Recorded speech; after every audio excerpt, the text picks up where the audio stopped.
So today's lecture is going to continue on the lecture that you saw on Tuesday, which was introducing you to causal inference. So the causal inference setting, which we're studying in this course, is a really simplistic one from a causal graphs perspective. There are three sets of variables of interest. Everything you know about an individual or patient, which we're calling X over here. An intervention or action, which for today's lecture, we're going to suppose that it's either 0 or 1, so a binary intervention. You either take it or don't, and an outcome Y.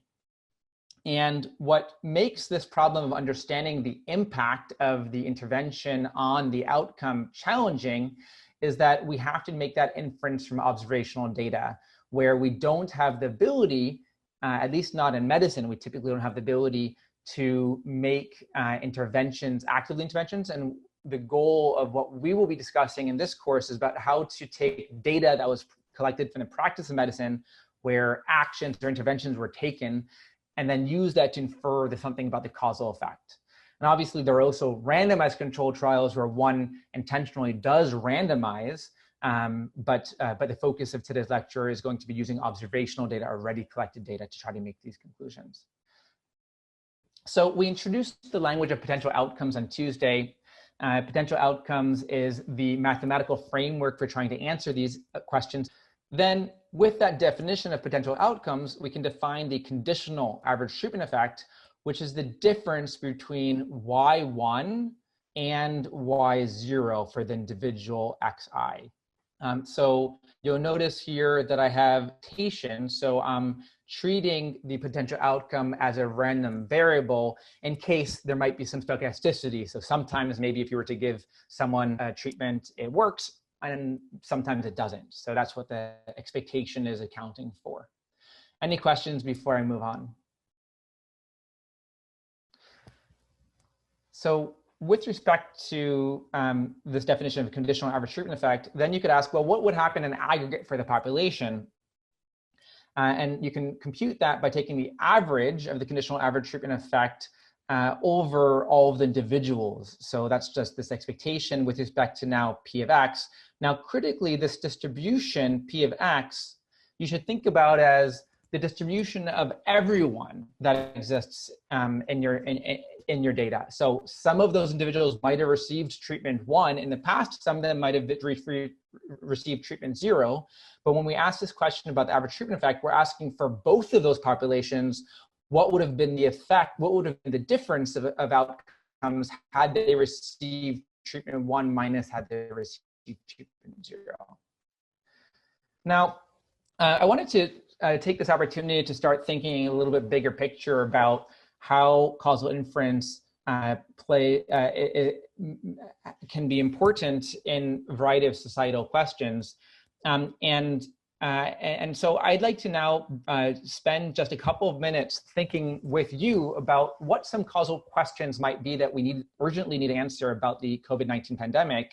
And as you try to think through these questions, I want you to have this causal graph in mind, right? So there is the general population, there is some action that you want to perform, and the whole notion of causal inference is assessing the effect of that action on some outcome of interest. So in trying to give the answer to various answers to my questions of what are some causal inference questions of relevance to the current pandemic, I want you to try to frame your answers in terms of these X, T's, and Y's. It's also obviously very hard to answer using the types of techniques that we will be discussing in this course, and partly because the techniques that I'm focusing on are very much data-driven techniques.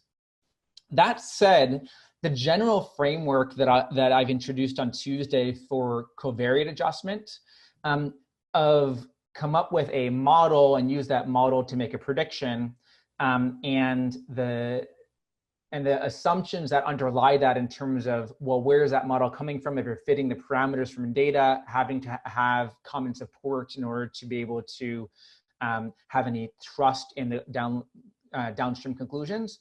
Those underlying assumptions and the general premises will still hold. But here, obviously, when it comes to something like social distancing, there are complicated network effects. And so whereas up until now, we've been making the assumption of what was called sattva. It was a assumption that I probably didn't even talk about in Tuesday's lecture.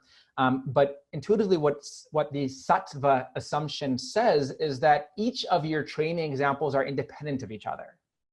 And that might make sense when you think about, give a patient a medication or not, but it certainly doesn't make sense when you think about social distancing type measures, where if some people social distance, but other people don't, it has obviously a very different impact on society. So one needs a different class of models to try to think about that, which have to relax that sattva assumption. So those were all really good answers to my question.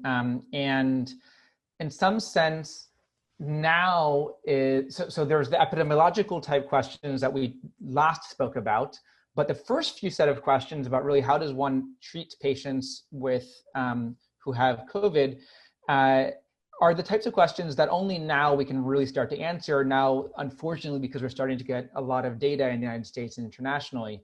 And so for example, my own personal research group, we're starting to really scale up our research on these types of questions. Now, one very simplified example that I wanted to give of how a causal inference lens could be useful here is by trying to understand case fatality rates. So for example, in Italy, it was reported that 4.3% of individuals who had this condition passed away, whereas in China, it was reported that 2.3% of individuals who had this condition passed away. Now, you might ask, based on just those two numbers, is something different about China? For example, might it be that the way that COVID is being managed in China is better than in Italy? You might also wonder if the strain of the disease might be different between China and Italy. So perhaps there were some mutations since it left Wuhan. But if you dig a little bit deeper, you see that if you plot case fatality rates by age group, you get this plot that I'm showing over here. And you see that if you compare Italy, which is the orange, to China, which is blue, now stratified by age range, you see that for every single age range, the percentage of deaths is lower in Italy than in China, which would seem to be a contradiction with what we saw with the aggregate numbers, where we see that the case fatality rate in Italy is higher than in China. And so the reason why this can happen has to do with the fact that the populations are very different.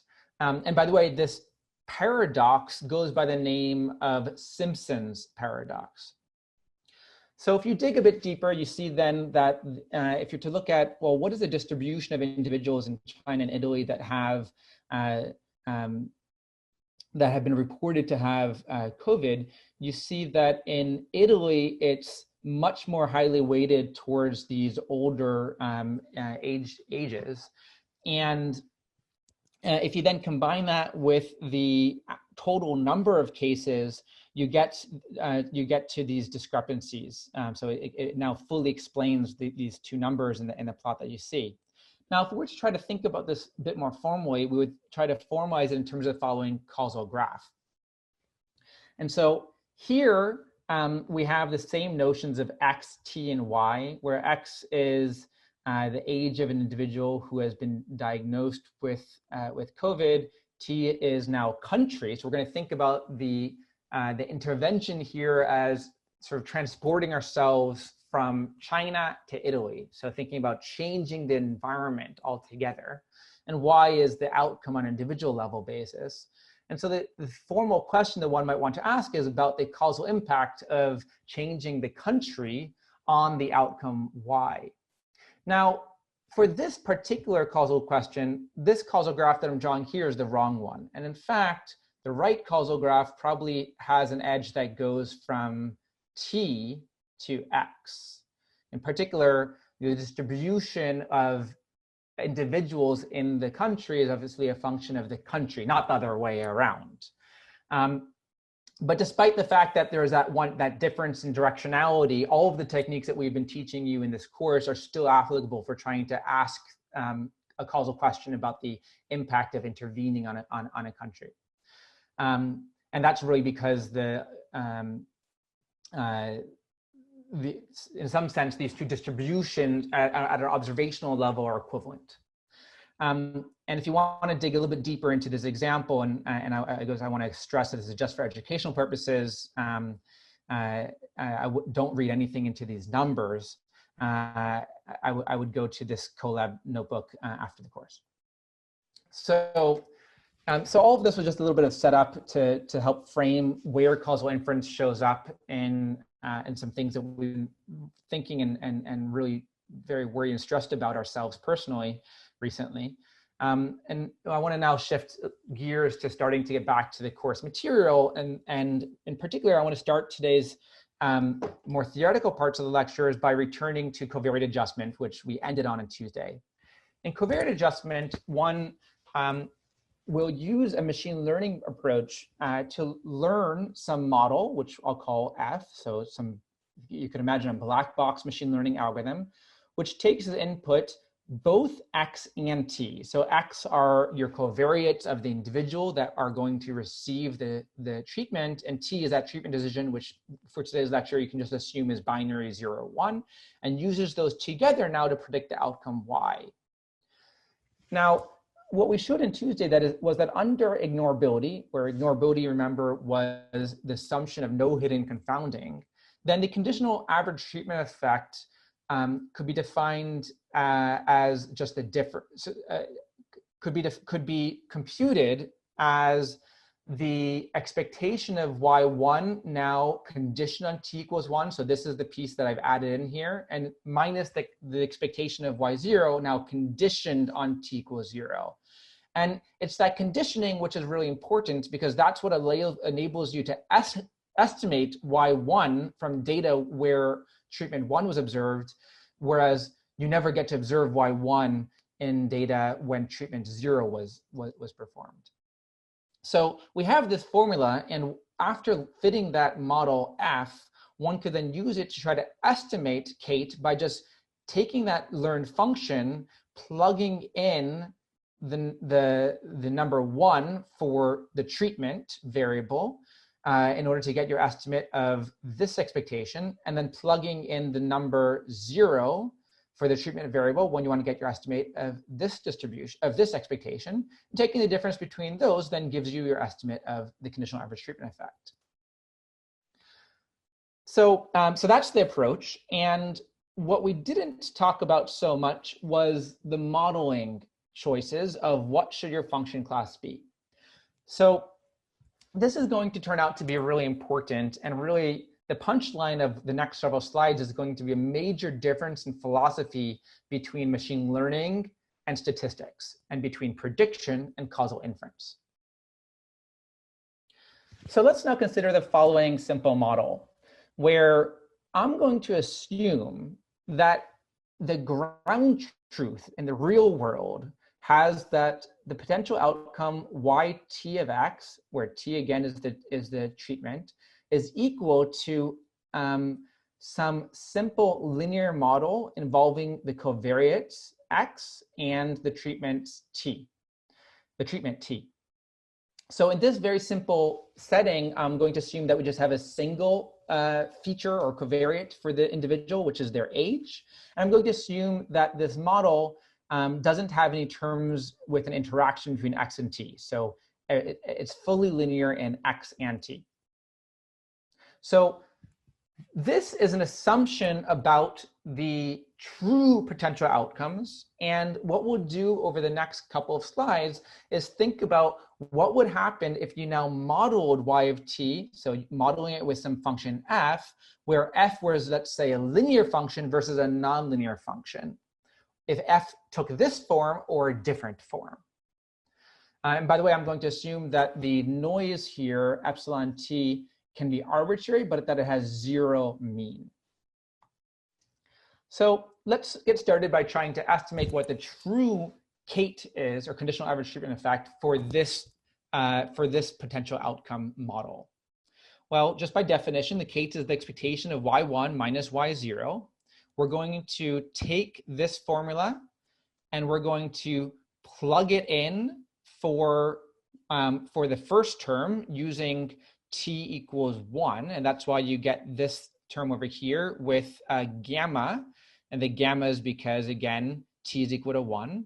We're also going to take this and we're going to plug it in for now this term over here where t is equal to 0. And when t is equal to 0, then the gamma term just disappears. And so what you just get beta x plus epsilon 0. All right, so all I've done so far is plug in the y1 and y0 according to the assumed form.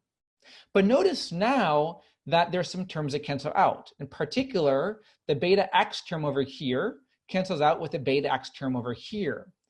And because epsilon 1 has a 0 mean and epsilon 0 also has a 0 mean, the only thing left is that gamma term, and expectation of a constant is obviously that constant.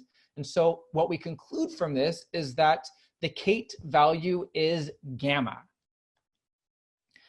Now, the average treatment effect, which is the average of kate over all individuals x, will then also be gamma, obviously. Okay, so we've done something pretty interesting here. We started from the assumption that the true potential outcome model is linear. And what we concluded is that the average treatment effect is precisely the coefficient of the treatment variable in this linear model. So what that means is that if what you're interested in is causal inference, and suppose that we were lucky enough to know that the true model were linear, and so we attempted to fit some function f which had precisely the same form, we get some beta hats and some gamma hats out from the learning algorithm. All we need to do is look at that gamma hat in order to conclude something about the average treatment effect. No need to do this complicated thing of plugging in to estimate kate. And again, the reason it's such a trivial conclusion is because of our assumption of linearity.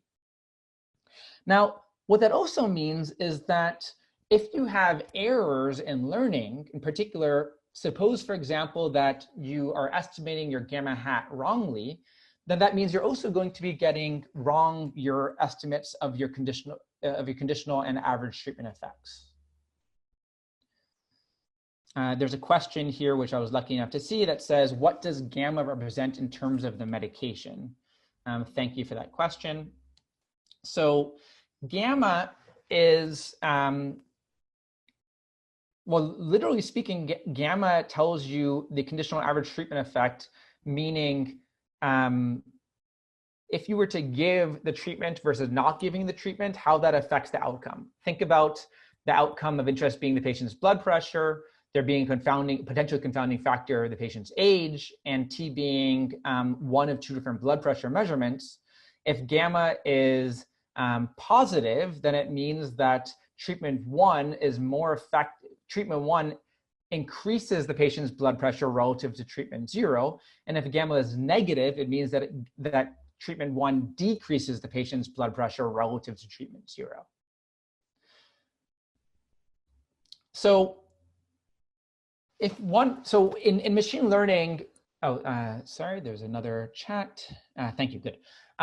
So in machine learning, I typically tell my students, don't attempt to interpret your coefficients, or at least don't interpret them too much. Don't put too much weight into them. And that's because when you're learning very high dimensional models, there could be a lot of redundancy between your features. But when you talk to statisticians, often they pay really close attention to their coefficients, and they try to interpret those coefficients often with the causal lens. And when I first started in this field, I couldn't understand, why are they paying attention to those coefficients so much? Why are they coming up with these causal hypotheses based on which coefficients are positive, which are the negative? And this is the answer. It really comes down to an interpretation of the prediction problem in terms of the feature of relevance being a treatment, that treatment being linear with respect to the potential outcome, and then looking at the coefficient of the treatment as telling you something about the average treatment effect of that intervention or treatment.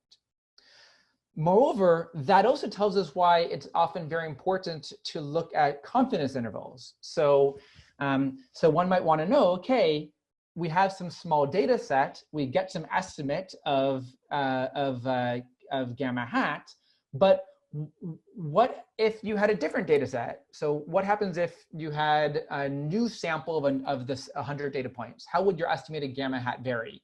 And so you might be interested, for example, in confidence intervals, like a 95% confidence interval that says that gamma hat is between, let's say, between 1 and let's say maybe 0.5 with probability 0.95. That would be an example of a confidence interval around gamma hat. And such a confidence interval then gives you a confidence interval around the coefficients, then gives you confidence intervals around the average treatment effect via this analysis. So the second observation is, what happens if the true model isn't linear, but we hadn't realized that as a modeler, and we had just assumed that, well, a linear model is probably good enough, and maybe even the linear model gets pretty good prediction performance. Well, let's look at sort of the extreme example of this. Let's now assume that the true data generating process, instead of being just beta x plus gamma t, we're going to add in now a new term, delta times x squared.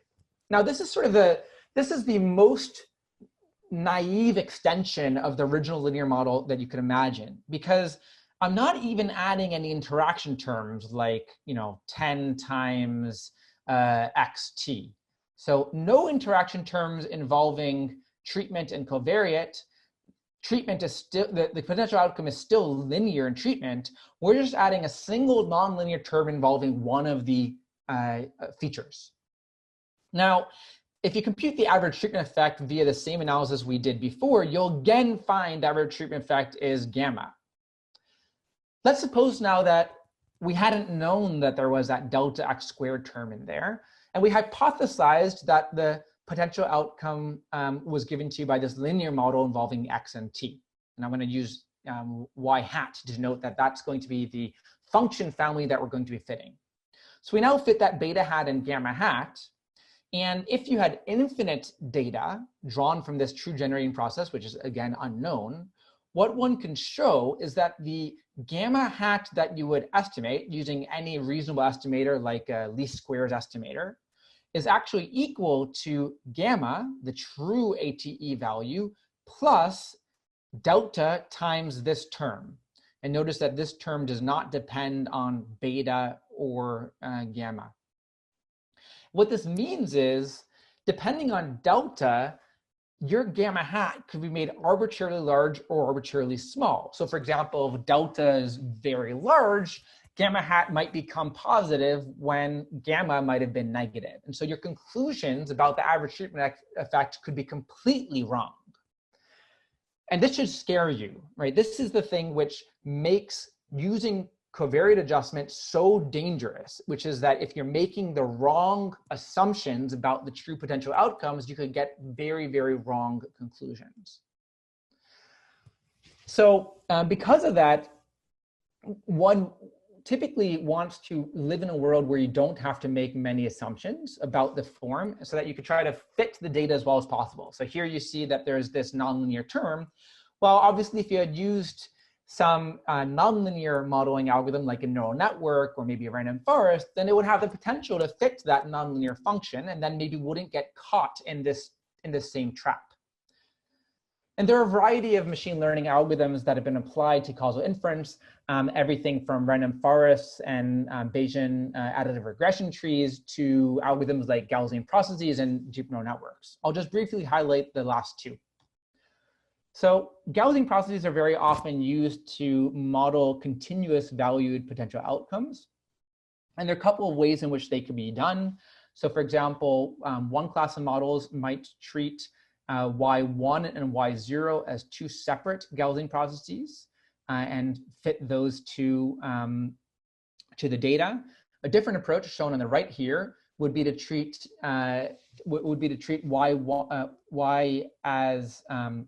treat x and t as treat t as an additional covariate. So now you have X and T as your features and fit a Gaussian process for that joint model. When it comes to neural networks had been used in causal inference going back about 20, 30 years, but really started catching on a few years ago with a paper that I wrote in my group as being one of the earliest papers from this recent generation of using neural networks for causal inference. And one of the things that we found to work very effectively is to use a joint model for predicting the causal effect. So we're going to be learning a model that takes as input an F that takes as input X and T and has to predict Y. And the advantage of that is that it's going to allow us to share parameters across your T equals 1 and T equals 0 samples. But rather than feeding in X and T in your first layer of your neural network, we're only going to feed in X in the initial layer of the neural network. And we're going to learn a shared representation, which is going to be used for both predicting T equals 0 and T equals 1. And then for predicting T0, for predicting when T is equal to 0, we use a different head from predicting T equals 1. So F0 is a function that concatenates these shared layers with several new layers used to predict for when T is equal to 0 and analogously for 1. And we found that architecture works substantially better than the naive architectures when doing causal inference on several different benchmark data sets. Now, the last thing I want to talk about for covariate adjustment before I move on to a new set of techniques is a method called matching that is intuitively very pleasing. Would seem to be a really natural approach to do causal inference. And at first glance may look like it has nothing to do with covariate adjustment technique. What I'll do now is I'm going to first introduce you to the matching technique, and then I will show you that it actually is precisely identical to covariate adjustment with a particular assumption of what the functional family for F is. So not Gaussian processes, not deep neural networks, but it'll be something else. So before I get into that, what is matching as a technique for causal inference? Well, the key idea of matching is to use each individual's twin to try to get some intuition about what their potential outcome might have been. So I created these slides a few years ago when President Obama was in office. And you might imagine, this is the actual President Obama who did go to law school. And you might imagine who might have been that other president. What would President Obama have been like had he not gone to law school, but let's say gone to business school? And so you can now imagine trying to find in your data set someone else who looks just like Barack Obama, but who instead of going to law school went to business school. And then you would then ask the following question. For example, would this individual have gone on to become a president had he gone to law school versus had he gone to business school? If you find someone else who's just like Barack Obama, who went to business school, look to see, did that person become president eventually? That would, in some sense, give you that counterfactual. Obviously, this is a contrived example because you would never get the sample size to see that. So that's the general idea. And now I'll show it to you in a picture. So here now we have two covariates or features, a patient's age and their Charlson comorbidity index. This is some measure of how many, what types of conditions or comorbidities the patient might have. Like, do they have diabetes? Do they have hypertension, and so on? And notably, what I'm not showing you here is the outcome Y. All I'm showing you are the original data points and what treatment did they receive. So blue are the individuals who received the control treatment, or T was 0, and red are the individuals who received treatment 1. So you can imagine trying to find nearest neighbors. For example, the nearest neighbor to this data point over here is this blue point over here. And so if you wanted to know, okay, well, what we observed some Y1 for this individual. We observe some y0 for this individual. And if you wanted to know, well, what would have happened to this individual if they had received treatment 0 instead of treatment 1, well, you could just look at what happened to this blue point and say, okay, that's what would have happened to this red point, because they're very close to each other. Any questions about what matching would do before I define it formally?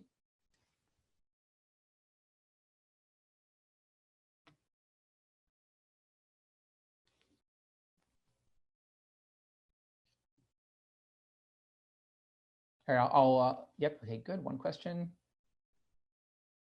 What happens if the nearest neighbor is extremely far away? Okay, that's a great question. So you can imagine that you have one red data point over here and no blue data points nearby.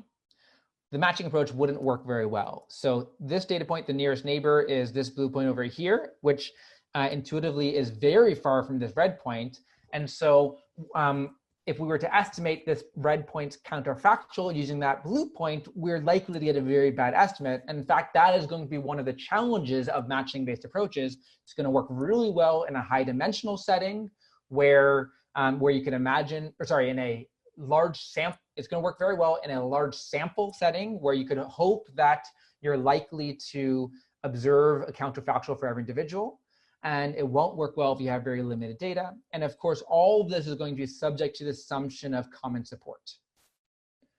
So one question is about how does that translate into high dimensions? The short answer, not very well. We'll get back to that in a moment. Can a single data point appear in multiple matchings? Yes, and I'll define in just a moment how and why. It won't be a strict matching. Are we trying to find a counterfactual for each treated observation or one for each control observation? I'll answer that in just a second. And finally, is it common for medical data sets to find such matching pairs? I'm going to reinterpret that question as saying, is this technique used often in medicine?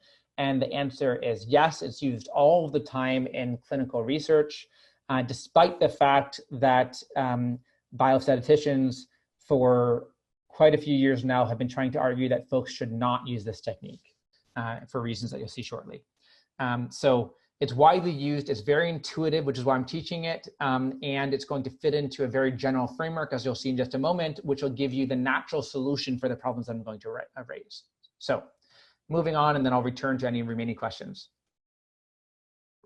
So here I'll define one way of doing counterfactual inference using matching. And it's going to start, of course, by assuming that we have some distance metric d between individuals. Then we're going to say for each individual I, let's let j of I be the other individual j, obviously different from I, who is closest to I, but critically closest but has a different treatment. So where ti is different from tj.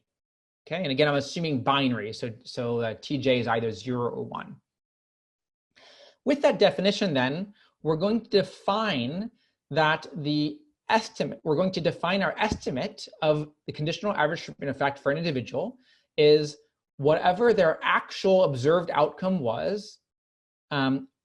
This I'm going to give for an individual that actually received treatment 1. So it's y1, and the reason it's yi minus the imputed counterfactual corresponding to t is equal to 0. And the way we get that computed counterfactual is by trying to find that nearest neighbor who received treatment 0 instead of treatment 1 and looking at their y. Analogously, if ti is equal to 0, then we're going to use the observed yi now over here instead of over there because it corresponds to y0. And where we need to impute y1, capital Y1, the potential outcome Y1, we're going to use the observed outcome from the nearest neighbor of individual I who received treatment 1 instead of 0. All right, so this mathematically is what I mean by our matching-based estimator. And this also should answer the question, one of the questions which was raised, which is, do you really need to have a matching, or could a data point be used, could a data point be matched to multiple other data points? And indeed here you see that answer to that last question is yes, because you could have a setting where, for example, there are 2 red points here, and I can't draw blue, but I'll just use a square for what I would have drawn as blue. And then everything else very far away. And for both of these red points, this blue point is the closest neighbor. So both of the counterfactual estimates for these 2 points would be using the same blue point. So that's the answer to that question. Now, I'm just going to rewrite this in a little bit more convenient form. So I'll take this formula shown over here, and you can rewrite that as yi minus yji, but you have to just flip the sign depending on whether ti is equal to 1 or 0. And so that's what this term is going to do. If ti is equal to 1, then this evaluates to 1. If ti is equal to 0, this evaluates to minus 1. It flips the sign. So now that we have the definition of Kate, we can now easily estimate the average treatment effect by just averaging these Kates over all of the individuals in your data set. So this is now the definition of how to do one nearest neighbor matching. Any questions?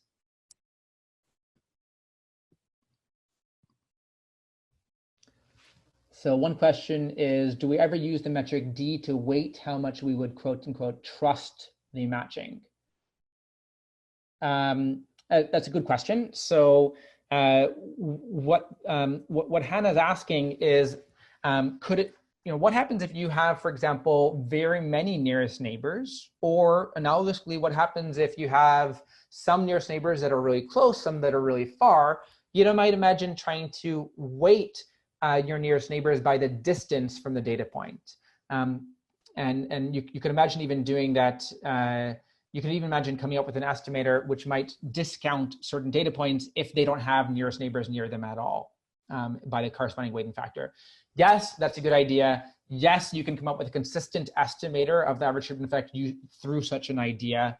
There are probably a few hundred papers written about it, and that's all I have to say about it. So there's lots of variants of this, and they all end up having the same theoretical justification that I'm about to give in the next slide. So one of the advantages of matching is that you get some interpretability. So if I was to ask you, well, what's the reason why you tell me that this treatment is going to work for John? Well, someone can respond, well, I used this technique and I found that the nearest neighbor to John was Anna, and this is and Anna took this other treatment from John, and this is what happened for Anna. And that's why I conjecture that for John, the difference between Y1 and Y0 is as follows. And so then that can be criticized. So for example, a clinician who has some domain expert can look at Anna, look at John, and say, oh, wait a second, these two individuals are really different from one another. Let's say the treatment, for example, had to do with something which was gender specific. Then taking two individuals that are comparing two individuals which are of different genders are obviously not going to be comparable to one another, and so that would then the domain expert would be able to reject that conclusion and say, no, I don't trust any of the statistics. Go back to the drawing board. And so that type of interpretability is very attractive. The second aspect of this, which is very attractive, is that it's a non-parametric method. Non-parametric in the same way in that neural networks or random forests are non-parametric. So this does not rely on any strong assumption about the parametric form of the potential outcomes. On the other hand, this approach is very reliant on the underlying metric. If your distance function is a poor distance function, then it's going to give poor results. And moreover, it could be very much misled by features that don't affect the outcome, which is not necessarily a property that we want. Now, here's that final slide that makes the connection. Matching is equivalent to covariate adjustment. It's exactly the same. It's an instantiation of covariate adjustment with a particular functional family for f.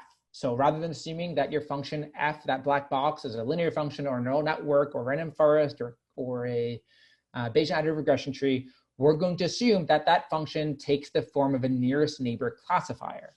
In particular, we'll say that y hat of 1, that the function for predicting the potential outcome y hat 1 is given to you by finding the nearest neighbor of the data point x, according to the data set of individuals that receive treatment 1, and same thing for y hat 0. And so that then allows us to actually prove some properties of matching. So for example, if you remember from, I think I mentioned in Tuesday's lecture that this covariate adjustment approach, under the assumptions of overlap and under the assumptions of no hidden confounding, and that your function family for potential outcome is sufficiently rich that you can actually fit the underlying model, then you're going to get correct estimates of your conditional average treatment effect. Now, one can show that a nearest neighbor algorithm is not in general a consistent algorithm. And what that means is that if you have a small number of samples, you're going to be getting biased estimate. Your function f might in general be a biased estimate. Now, we can conclude from that if we were to use one nearest neighbor matching for inferring average treatment effect, that in general it could give us a biased estimate of the average treatment effect. However, in the limit of infinite data, one nearest neighbor algorithms are guaranteed to be able to fit the underlying function family. That is to say that bias goes to 0 in the limit of a large amount of data, and thus we can immediately draw from that literature in causal inference, from that literature in machine learning to obtain theoretical results for matching for causal inference. And so that's all I want to say about matching and its connection to covariate adjustment.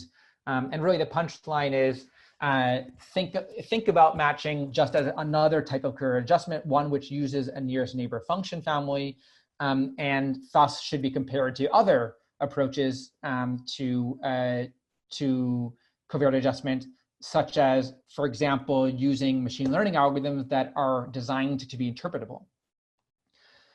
So the last part of this lecture is going to be introducing a second approach for inferring average treatment effect that is known as the propensity score method. And this is going to be a real shift. It's going to be a different estimator from the covariate adjustment.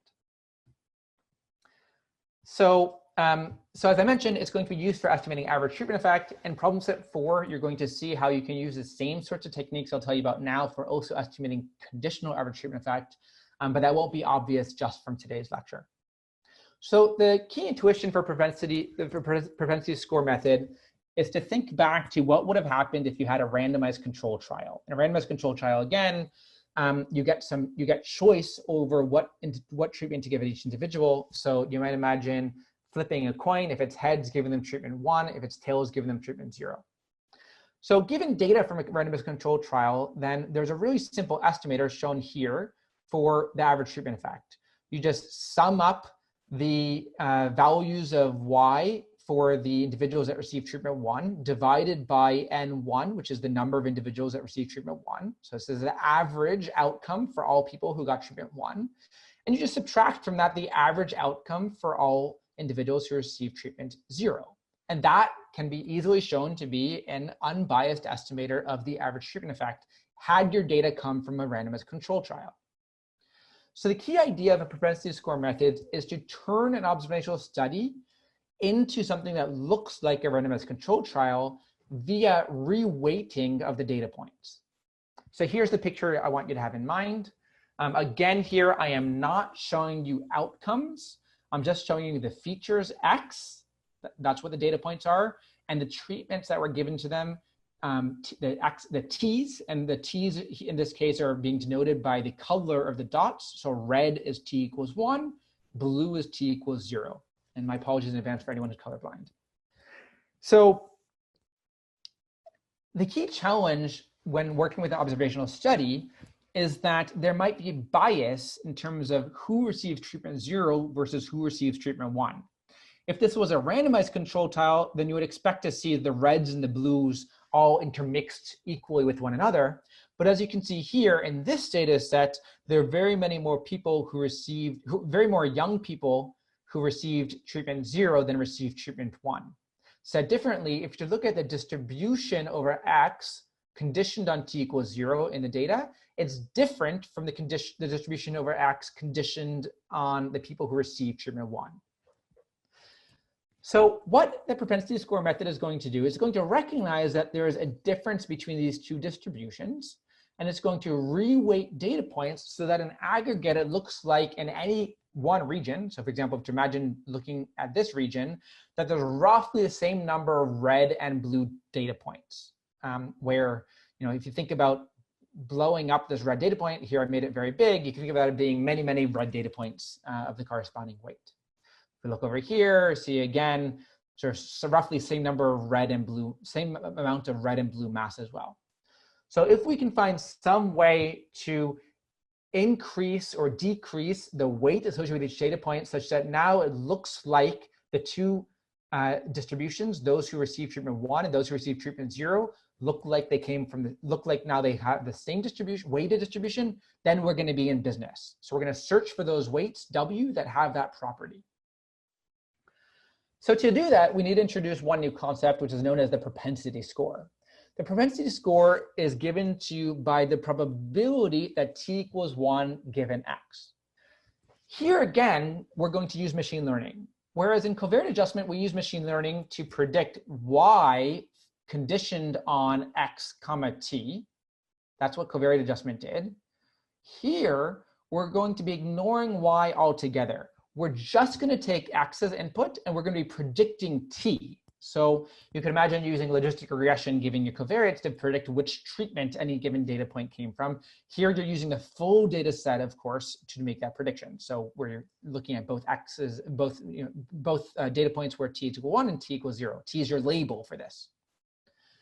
Then what we're going to do is, given that learned propensity score, so we take your data set, you first learn this propensity score, then we're going to reweight the data points according to the inverse of the propensity score.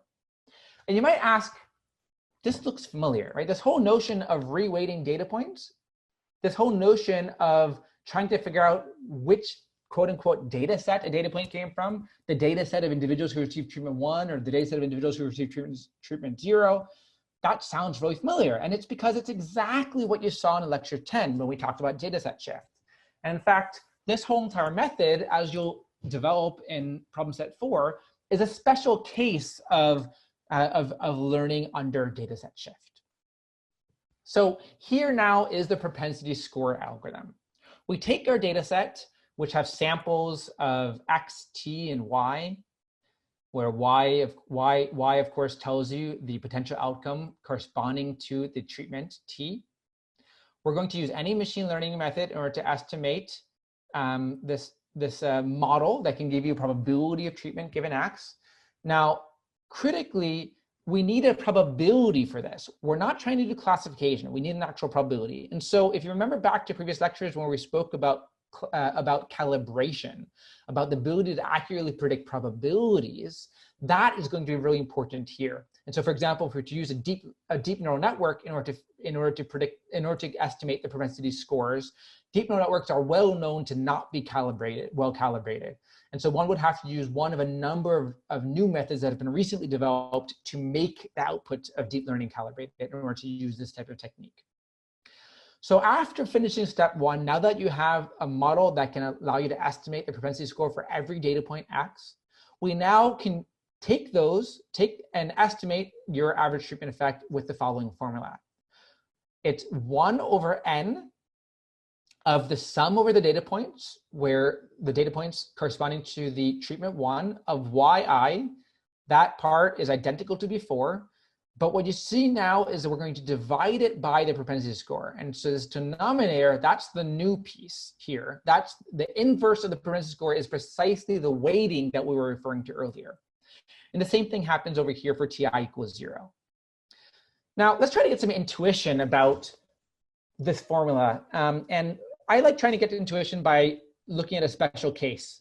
So the simplest special case that we might be familiar with is that of a randomized controlled trial, where because you're flipping a coin and each data point either gets treatment 0 or treatment 1, then the propensity score is precisely deterministically equal to 0.5. So let's take this now. No machine learning done here.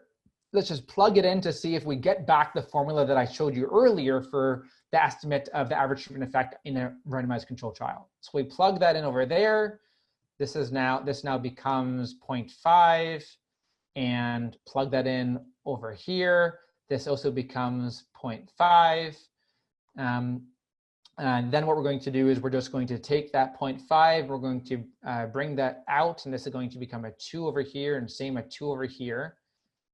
And you get to the following formula, which is, if you were to compare to the formula from a few slides ago, it's almost identical, except that a few slides ago over here, I had 1 over N1, and over here, I had 1 over N0.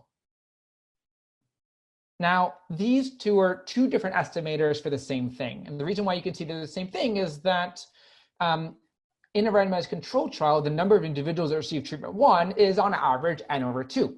Similarly, the number of individuals who receive treatment 0 are on average N over 2.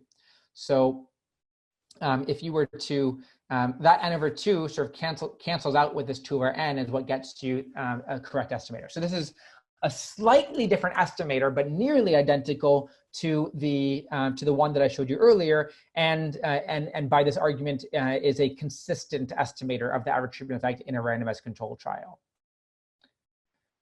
So any questions before I try to drive this formula for you?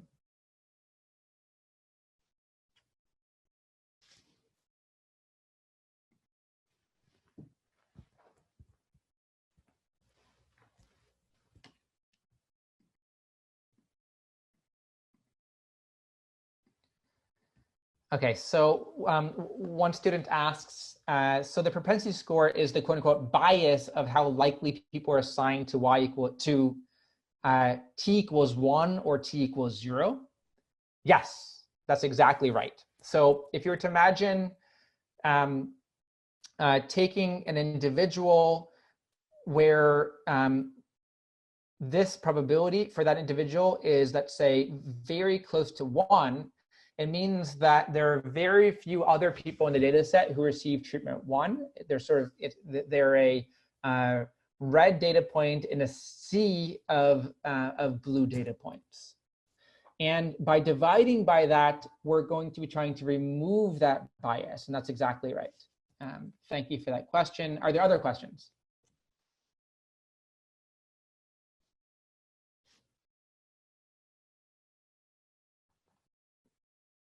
Okay.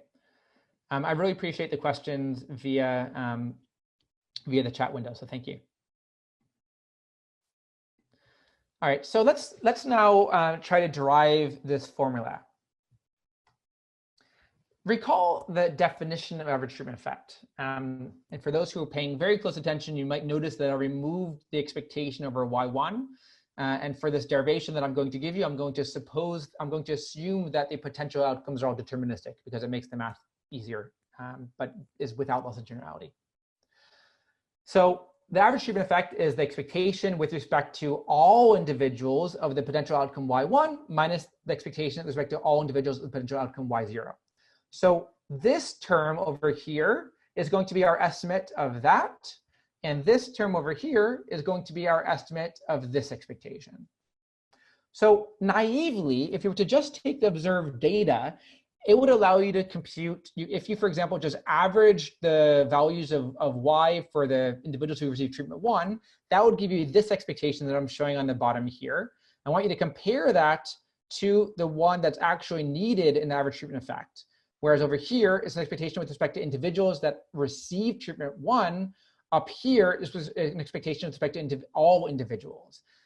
But the thing inside the expectation is exactly identical. And that's the key point that we're going to work with, which is that we want an expectation with respect to a different distribution than the one that we actually have.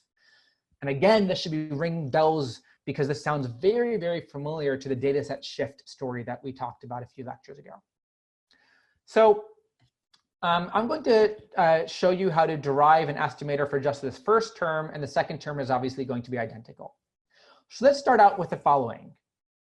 We know that P of X given T times P of T is equal to P of X times P of T given X. So what I've just done here is use two different formulas for the rule of for a joint distribution, and then I've divided by P of T given X in order to get the formula that I showed you a second ago. I'm not going to attempt to erase it. I'll leave that up there.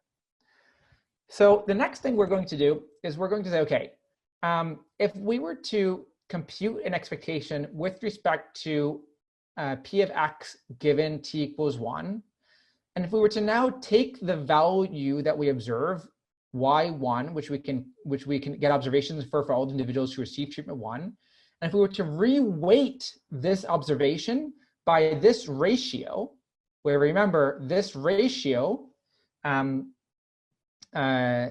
it showed up in the previous bullet point, then what I'm going to show you in just a moment is that this is equal to the quantity that we actually wanted. Well, why is that? Well, if you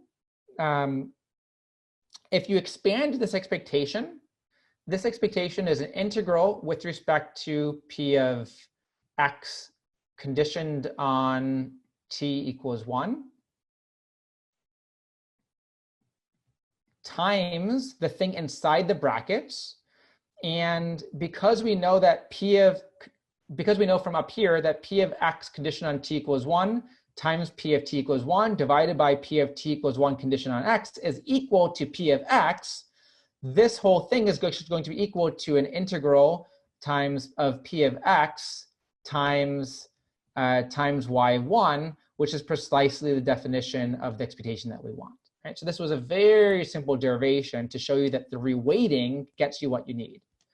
Now we can estimate this expectation empirically as follows.